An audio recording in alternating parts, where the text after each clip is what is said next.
Ce sont des éléments qui peuvent nous aider quand même à endiguer cette insécurité qui vient de faire beaucoup de victimes. Michael Fiston, jeune engagé pour la recherche de la paix.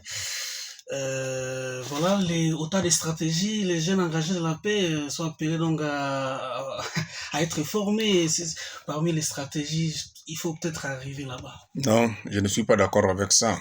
C'est une stratégie qui ne peut pas bien payer. Parce que quand vous dites que non, il faut former obligatoirement quelqu'un d'être militaire. Être militaire, c'est aussi une passion.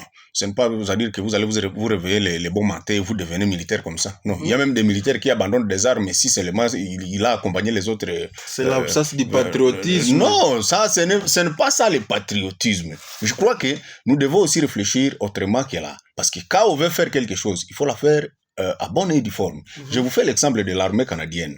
L'armée canadienne prend les militaires de partout. Parce qu'on sait que c'est d'abord un emploi, et de deux, ça permet d'avoir beaucoup de militaires. Et quand on a beaucoup de militaires, on forme mieux les gens, et puis on paye bien. Comment moi je vais me faire militaire alors que vous allez me payer $200? Mais comment ça? J'ai une famille à nourrir, j'ai des enfants à scolariser, tout ça, et puis vous allez me payer $300, $200. Ça ne reflète pas. Maintenant, pour les sens patriotiques, comme notre affaire ADF ici, c'est devenu une affaire, un truc qu'on attribue à un certain, je ne sais comment, à des partis politiques, je peux croire comme ça. Parce que on semble voir, quand on voit l'EDF, on semble voir IDPS, on semble voir Birek, on semble voir tous les autres. Mais moi je dirais ceci, le Nord Kivu a un seul leader. Un seul leader qui doit participer à tous les forums possibles qui doivent se faire au Nord Kivu. Il s'appelle Mbusa Nyamwisi. Moi, je ne suis pas politicien. Mais je dois vous dire la vérité. À un moment donné, il faut se dire des vérités. Il n'y en a pas deux ici. Il y a un seul leader. Malheureusement, quand on lui jette dehors, on semble maintenant jeter toute la population du Nord Kivu dehors. Vous n'êtes pas politicien. Est-ce qu'on ne peut pas dire que vous êtes aussi sentimental? C'est un vie que vous aimez trop parce que peut-être vous les connaissez depuis un peu longtemps dans l'histoire et puis voilà. Bon, en fait, c'est un bien que j'aime trop parce que on vit de sa sagesse. Il faut voir qu'il y a quelque chose à apprendre de lui. Comment ça? Je sais que les amis vont dire non, quand même, c'est trop. Mais moi, je suis bien sûr de la société civile. Quand même, il faut se dire des vérités.